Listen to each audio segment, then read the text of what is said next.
Dear students, आज का हमारा टॉपिक है आउटकम ऑफ डेमोक्रेसी। जो हमारा पिछला जो कल का टॉपिक था तो उसमें हमने ने आपको ये बताया था कि डेमोक्रेसी जो है वो एक मुल्क के लिए किसी मुल्क के लिए कितनी ज़रूरी है और हमें जो डेमोक्रेसी है उसके आम सिटीज़न को कौन कौन से फ़ायदे हैं। तो इसके अलावा हमने ये भी पढ़ा था कि किस मुल्क में डेमोक्रेसी है और किस मुल्क में डेमोक्रेसी नहीं है।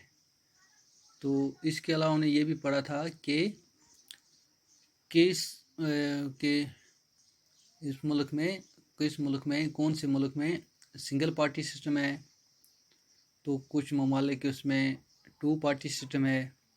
जो इंडिया है हमारा, इसमें मल्टी पार्टी सिस्टम है। तो मैंने वो पार्टियाँ भी आपको कि यहाँ 7 पार्टी जो थी 2014 के इलेक्शन के मुताबिक 7 पार्टियाँ जो थी उनको क्या करा दिया गया, नेशनल पार्टी 7 पार्टियाँ जो इंडिया में हैं वो नेशनल पार्टीज़ हैं। तो इसके अलावा जो पार्टीज़ दूसरी रीजनल पार्टीज़ होती हैं या स्टेट पार्टीज़ हैं तो वो तो बहुत सारी हैं।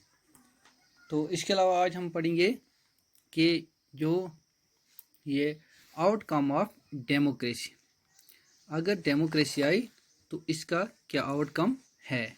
सबसे पहला फ़ायदा ये है कि डेमोक्रेसी जो है प्रमोट इक्वलिटी, ये इक्वलिटी प्रमोट करती है। डेमोक्रेसी जो है डेमोक्रेटिक, जहाँ डेमोक्रेसी होती है जिस मुल्क में, तो वहाँ तमाम जो शहरी होते हैं रंग, नस्ल, मज़हब को छोड़कर तमाम लोगों को यकसान ट्रीट किया जाता है। तो डेमोक्रेसी का जो सबसे पहला फ़ायदा ये है कि ये प्रमोट करती है, क्या करती है, इक्वलिटी। तो तमाम शहरी जो होते हैं मुल्क में, चाहे वो किसी भी मज़हब से तल्लुक़ रखें, चाहे वो किसी भी कौम से तल्लुक़ रखें, तो चाहे वो उनका कोई भी रंग हो, गोरा हो, काला हो या कुछ हो, तो वो इक्वल ट्रीट किए जाते हैं। तो इसके बाद जो दूसरा है वो है इनहेंस डिग्निटी ऑफ इंडिविजुअल्स। जो इंडिविजुअल होते हैं डेमोक्रेसी में उनको इज्जत मिलती है। क्या मिलती है? इज्जत मिलती है। जो डिक्टेटरशिप होती है या जो मिलिट्री रूल्स होते हैं, जो मोनार्की होती है या जो रिलीजियस लीडर होते हैं, तो उनके मुकाबले में डेमोक्रेसी में जो है इंडिविजुअल को क्या डिग्निटी मिलती है, इज्जत मिलता है, वक़ार मिलता है। Improve quality of decision making, जो डिसीजन मेकिंग की क्वालिटी है वो बढ़ जाती है। जो भी कोई डिसीजन लेना होता है गवर्नमेंट को, तो उसके बारे में स्टेट में जो असम्बलीज होती है उसमें उस पर डिस्कशन होती हैं, डिबेट्स होती हैं, तो फिर वो डिसीजन फिर वो लॉ बन जाता है, पास किया जाता है। इसी तरह से मुल्क में जो पार्लियामेंट होती है तो उसको ये अधिकार होता है वो मतलब कोई भी बिल पास करना या कुछ भी, तो उसको दोनों हाउस में उसमें क्या होता है, बहस होती है, उसके बाद फिर वो लॉ बन जाता है। Promotes a method to resolve conflicts, तो जो डेमोक्रेटिक गवर्नमेंट होती है तो वो क्या करती है, वो provide a method to resolve conflict. कोई भी कॉन्फ्लिक्ट हो, कोई भी झगड़ा हो, तो उसको डेमोक्रेटिक तरीके से हल किया जाता है। Allows room to correct mistakes, इसका ये मतलब है कि हमारा जो मुल्क का कॉन्स्टिट्यूशन है, क्योंकि नया दौर आ रहा है, दुनिया बदल रही है, आबादी बढ़ रही है, इसी तरह से इंसान की जो ज़रूरतें वो बढ़ रही हैं। तो अगर ये लगे गवर्नमेंट को कि हमें कोई गलती है उसको करेक्ट करना है, मिस्टेक हुई है उस मिस्टेक को करेक्ट करना है, तो उसके लिए वो कॉन्स्टिट्यूशन जो है उसमें अमेंडमेंट कर सकती है। तो उसी को कहते हैं allows room to correct mistakes. But not many are satisfied by democracy in practice, लेकिन बहुत सारे लोगों, कुछ लोगों की राय होती है कि वो डेमोक्रेसी से सेटिस्फाई नहीं होते हैं। So dilemma, good in principle not so good in practice. बोला डेमोक्रेसी जो है ये प्रिंसिपल्स में तो गुड है लेकिन प्रैक्टिस में ये अच्छी नहीं है, प्रैक्टिस में ये अच्छी नहीं है। तो इसके हल ये है, दे हैव फाउंड कॉन्स्टिट्यूशन, जो डेमोक्रेटिक गवर्नमेंट होती है वहाँ बाज़ाब्ता तरीके से एक कॉन्स्टिट्यूशन होता है, जो गवर्नमेंट चलती है वो कॉन्स्टिट्यूशन के इदारे में रह के चलती है। कॉन्स्टिट्यूशन का जो इदारा होता है उसमें रह उसके अंदर वो काम करती है इस तरह से। तो उसके बाद जो दूसरा पॉइंट है, होल्ड इलेक्शंस। डेमोक्रेटिक गवर्नमेंट जहाँ होती है वहाँ इलेक्शन होते हैं, लोग वोट डालते हैं, लोग अपनी हुकूमत को चुनते हैं। और जहाँ डेमोक्रेसी होती है वहाँ मोर पार्टीज़ होती हैं, वहाँ ज़्यादा पार्टीज़ होती हैं। जैसे मैंने पहले भी कहा कि हिंदुस्तान में जो मल्टी पार्टी सिस्टम है, बहुत सारी यहाँ पार्टियाँ हैं। जैसे यहाँ नेशनल पार्टीज़ भी हैं और यहाँ रीजनल पार्टीज़ भी हैं। तो नेशनल पार्टीज़ का मैंने आपको पहले बताया कि 2014 की जो इलेक्शन हुए उसमें जो 7 पार्टीज़ थी उनको नेशनल पार्टीज़ करार दिया गया। तो नेशनल पार्टीज़ के लिए क्या क्राइटेरिया है?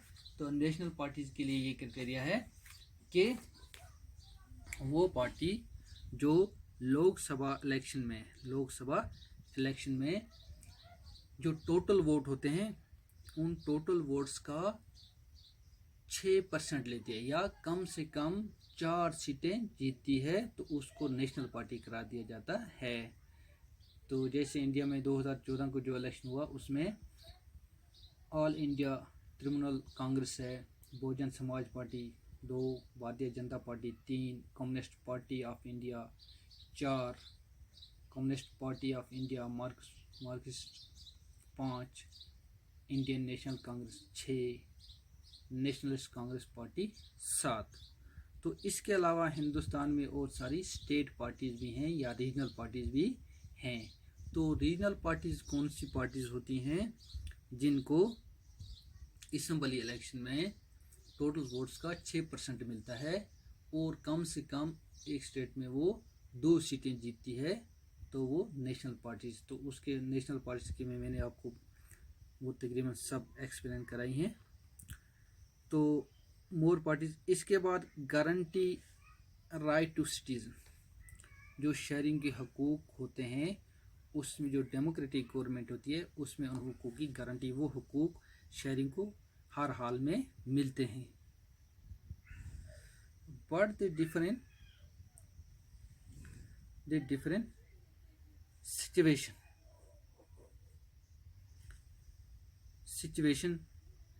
the different social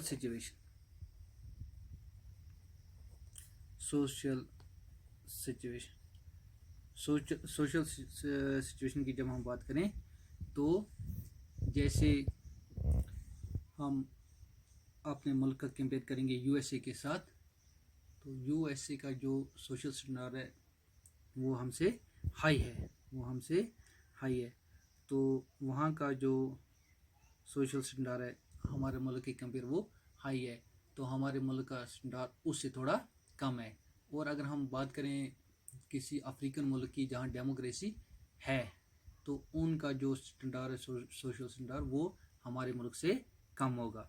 तो सोशल सिचुएशन जो है, सोशल सिचुएशन का मतलब ये है कि गवर्नमेंट जो है वो तमाम तबकों को साथ लेकर चलती है। जैसे किसी मुल्क में मुसलमानों की जो पॉपुलेशन है वो 80% है, दूसरे क्रिश्चियन है और बाकी लोग हैं तो उनकी 20% है, तो वो ऐसे लाज बनाती है कि उनके साथ जो माइनॉरिटी के लोग होते हैं मेजॉरिटी के लोगों के साथ माइनॉरिटी के लोगों पर कोई असर ना पड़े। जैसे हम अपने इंडिया की बात करते हैं तो यहाँ जो बैकवर्ड क्लास जैसे दलित हैं, माइनॉरिटीज़ हैं, शेड्यूल कास्ट हैं, शेड्यूल ट्राइब हैं, तो इनके लिए अलग कानून बनाए गए हैं।